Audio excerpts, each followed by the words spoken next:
My attention, Mr. Weinstein, you have filed a motion to recuse me. You have filed an affidavit consistent with that, pursuant to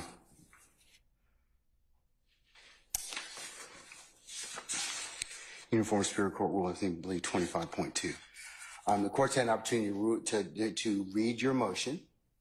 I've also had an opportunity to take a look at, because this issue comes up a fair bit, Baptiste versus the state. I invite you to take a look at that, and that's from our Court of Appeals, 229 Georgia Appeals 691. Basically, you can't file a motion to recuse for ruling that a trial judge makes, okay? And that's what you're doing in this particular situation.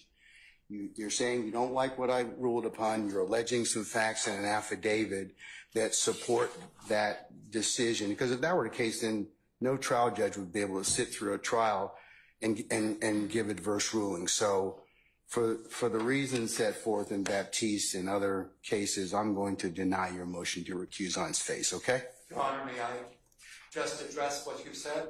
I disagree with your characterization that I filed a motion as a result of any ruling. No. Well, you did in your affidavit. I'm taking in your affidavit as face value, okay? All right? Yes. I'm not contesting where you got the information from, at least not yet. Yes. But I'm just saying that because it also encompasses that I made a ruling.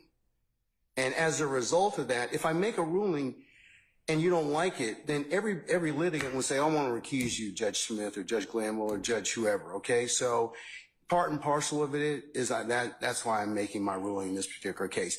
Remember, bias. I've got to do something extrajudicial, and you're in your particular, like I would have to say something about you or your clients or anything like that, which I would never do because I'm a steward of this particular process. So I understand what your objection is, or what your statement is in terms of your motion to recuse, and I'm going to deny it. And I believe, Your Honor, that under Rule 25.3, that you have to cease acting right now. No, I don't. And that you can, if I can just finish, and then I promise, if I can just finish this. I believe you have to cease acting. I believe that under 25.3, you have to look at the timeliness of the motion, and you have to look at the sufficiency of the affidavit. I do not believe that you are permitted to just simply deny without taking those steps. Is that it? Yes, it is, Your Honor. Okay. All right. So noted. Are you denying at this point?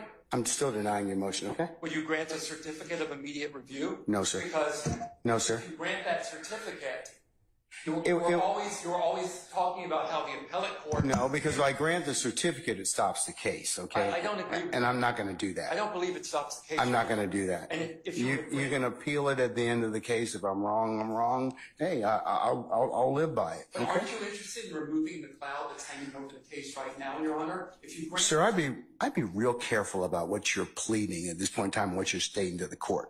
As a matter of professional responsibility, remember, we haven't nugged out all of the issues involved in that affidavit. And I would be very careful if I were you, because you have some professional responsibility obligations individually and to this court. And so, I would just leave it at that respectfully. I don't want to get into an argument with you about that, but I would just tell you that, tread lightly, okay, in terms of that at this point. I understand, Your Honor, and I believe that the certificate of immediate review would be in the interest of the court. I'm not going to do that. Would you make factual findings regarding? I am not at this point in time